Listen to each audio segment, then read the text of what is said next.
नमस्कार, आप देख रहे हैं पुलिस वाला वेब न्यूज और मैं हूं आपके साथ छवि। कोरोना की दूसरी भयावह लहर आने से कोविड संक्रमितों की मौतों के दिल दहला देने वाले मंजर अब रोजाना देखने को मिल रहे हैं। सरकारी अस्पतालों में दवा और इलाज की भारी कमी दिखाई दे रही है। तमाम सरकारी इंतजाम पर्याप्त नजर नहीं आ रहे हैं। कोरोना की दूसरी लहर पिछले साल के भी रिकॉर्ड तोड़ती जा रही है। लगातार और तेजी से संक्रमण के मामले बढ़ने से रेमडेसिविर इंजेक्शन और ऑक्सीजन का टोटा पड़ने लगा है। ऑक्सीजन की कमी के चलते लोगों की अकाल मौत हो रही है। जरूरत के मुताबिक शासकीय चिकित्सालय में ऑक्सीजन की भरपाई नहीं हो पा रही है, लेकिन सरकार का दावा है कि मध्य प्रदेश को आवश्यकता अनुसार ऑक्सीजन और दवाइयां मिल रही हैं। पर्याप्त इंतजाम के अभाव में हो रही मौतों को लेकर अब पक्ष विपक्ष दोनों ही शासकीय चिकित्सीय व्यवस्था और जिला प्रशासन पर सवालिया निशान लगा रहे हैं। तो वहीं एक बार फिर बालाघाट जिला कांग्रेस ने मध्य प्रदेश सरकार पर निशाना साधा और जिला प्रशासन से जल्द ही कोविड के इलाज के लिए उचित और पर्याप्त इंतजाम करने के लिए कहा गया।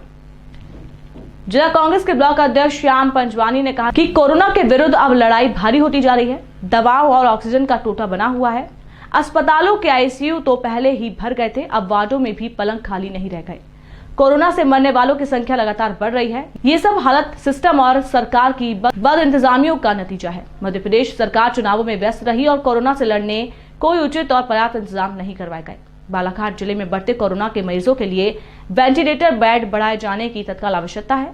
जिला प्रशासन चाहे तो समाज सेवी संस्थाओं और समाज सेवियों से भी मदद ले सकता है, जिससे अलग अलग जगह वैकल्पिक रूप से कोविड पीड़ितों के इलाज के लिए इंतजाम किए जा सकते हैं। मध्य प्रदेश सरकार बजट का रोना न रोए और कोविड से निपटने उपकरण खरीदी के लिए जरूरी राशि हर जिले को उपलब्ध कराए, क्योंकि स्थिति अब भयावह और नियंत्रण से बाहर होती जा रही है। आपका परिचय? श्याम पंजवानी। सर, कोविड-19 की दूसरी लहर को देखते हुए आप मीडिया से चर्चा कर रहे हैं, क्या व्यवस्थाएं दिख रही है और क्या व्यवस्थाएं दिख रही हैं आपको?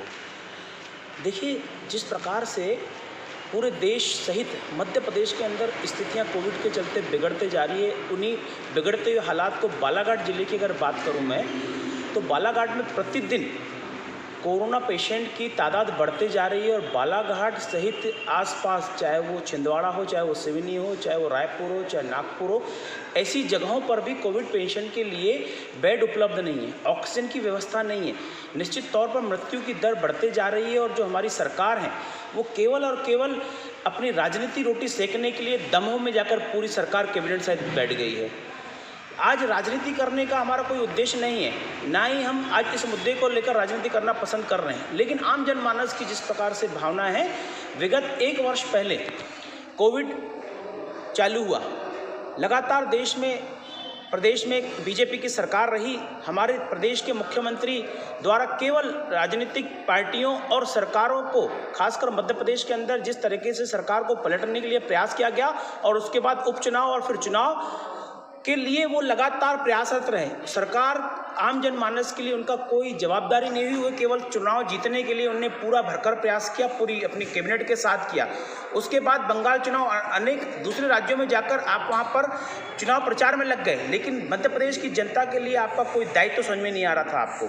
मेरा सीधा इन पर आरोप है कि जब कोरोना काल की स्थिति बिगड़ते जा रही थी और जब ये बिगड़ते बिगड़ते भयानक से भयावह स्थिति बन गई, तो उन्होंने अनंत में लॉकडाउन की घोषणा की। लॉकडाउन की घोषणा करना केवल उनको 60 घंटे का था, लेकिन 60 घंटे में जब वो संभल नहीं पाए तो 22 अप्रैल तक और अलग अलग जिलों में अलग अलग तारीख में उन्होंने बंद कर दिया। देखिए, बंद करना, लॉकडाउन करना, इसका कोई उचित व्यवस्थाएं नहीं है। उचित व्यवस्था है कि कोविड के लिए हम लोग क्या प्रयास कर रहे हैं, कैसे संसाधन जुटा रहे हैं।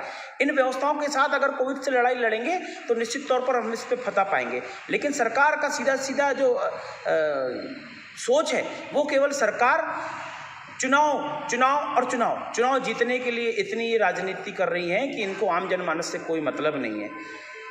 जिस प्रकार से संसाधनों की कमी है, बालाघाट जिले के अंदर ऑक्सीजन नहीं है, बालाघाट जिले के अंदर चाहे वो प्राइवेट हो चाहे वो सरकारी हो, बेड नहीं है।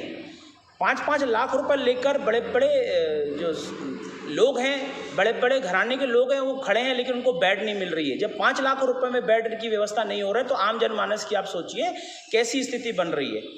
बालाघाट हॉस्पिटल की अगर बात करें तो लगातार मृत्यु दर बढ़ रही है और बालाघाट के जो डॉक्टर्स हैं, जो व्यवस्थापक हैं, जो एडमिनिस्ट्रेशन है, वो जानबूझकर कोविड पेशेंट को एडमिट तो कर देता है लेकिन सेकेंड डे थर्ड डे छुट्टी दे देता है बगैर किसी जांच के। ना आपके पास RT-PCR की कोई जांच की व्यवस्था है।